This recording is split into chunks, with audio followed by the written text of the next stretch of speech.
Bom, faltam 3 dias para o Natal e o corre-corre nos supermercados é grande, né? Todo mundo querendo garantir uma ceia farta, fazendo as compras aí de última hora. Pois é, mas para não correr risco, os consumidores que vão fazer as compras devem ficar atentos às informações das embalagens. Elas mostram se o produto está no padrão de qualidade exigido pelo Ministério da Agricultura.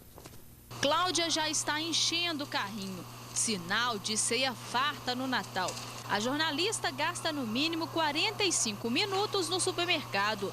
Tanto tempo tem explicação. Olha principalmente a embalagem, né? Se a embalagem está num bom estado de conservação. As embalagens não são apenas uma forma de armazenamento. Elas são uma identidade do produto e dizem muito sobre o que está sendo vendido. Então, atenção e rigor são fundamentais nessa hora. O Ministério da Agricultura exige um padrão de qualidade para a comercialização.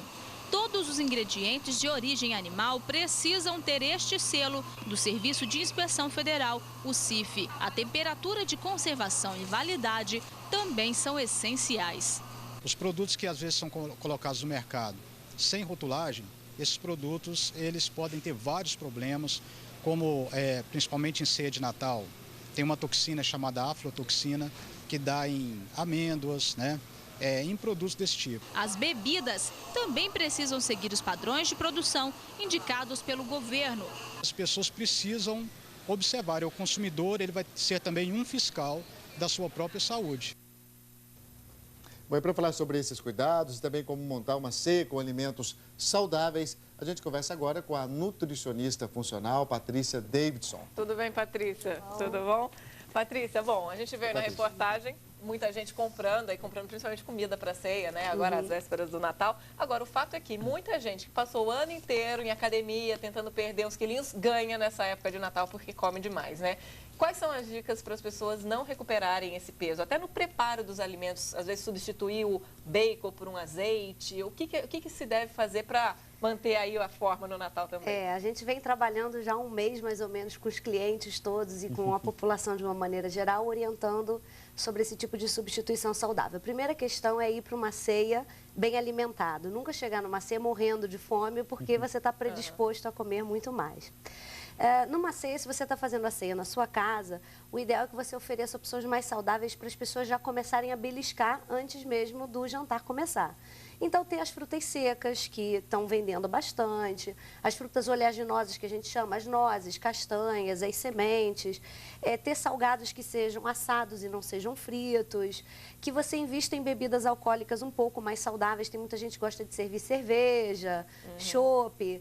Então, se você pode ter um espumante ou uma cidra, ou enfim, uma champanhe para servir, você pode, por exemplo, diluir isso com um pouco de água mineral com gás e colocar umas frutas dentro. Então, quer dizer, manter a bebida alcoólica, mas dando uma versão um pouco mais leve a elas.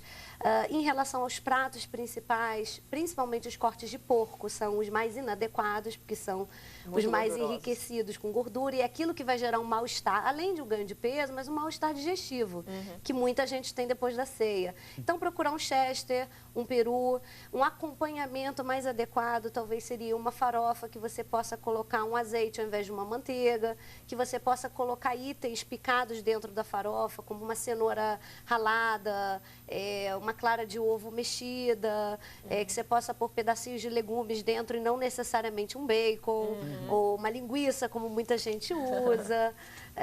Enfim, talvez ter um arroz colorido, que vá passas e legumes. Outras coisas que a gente poderia pensar. São vários aspectos, né? Em vários pontos, né? E principalmente as sobremesas, né? A Rosana tem uma pergunta lá em São Paulo. Oi, Rosana. Vamos supor, Patrícia, que eu não segui nenhuma das suas dicas, que eu exagerei. Comi de tudo, mas tem alguma coisa para fazer no day after? Ou seja, dar uma reequilibrada no organismo depois de exageros de final de ano? Dá algum jeito? Na verdade, eu acho que para o day after ser mais ameno, primeira coisa, se a ceia foi na sua casa, despacha a comida com todos os familiares para não ter chance de no dia seguinte ter repetição de todo aquele excesso. No dia seguinte, a gente pode amenizar com coisas mais leves, mas é mais do ponto de vista digestivo. É para que a gente se sinta mais leve, mas não necessariamente a gente vai conseguir recuperar, digamos assim, o peso que a gente pode ter ganho em consequência da noite que a gente fez. Então, a gente pode fazer um café da manhã mais à base de suco, comer uma salada leve na hora do almoço, não comer tanta gordura, não repetir a comida que sobrou. Então, é sobre isso que eu ia te perguntar, porque muitas vezes, quer dizer, a família reunida já está recebendo, às vezes, até dentro da própria casa, e a pessoa faz a ceia e normalmente reaproveita para o almoço, alguma coisa assim. Tem que tomar muito cuidado, porque muitos produtos que foram usados na ceia, ele podem estragar de um dia para o outro, não é mesmo bem guardado, bem acondicionado, ou não? Sim, algumas coisas podem estragar. Aliás, o nosso editor-chefe está falando que ele come 5 dias seguidos e sobra da ceia. Quer dizer, então, esse realmente com certeza, exagero, né? O day after não vai funcionar de maneira nenhuma. Ele precisa de Nem uma no after, semana, nem no outro. Ele precisa de uma semana para se recuperar. Mas, enfim, a questão é que muita gente prepara a ceia não no dia da ceia, mas 2 dias antes para adiantar, porque às vezes tem um volume de alimento muito grande.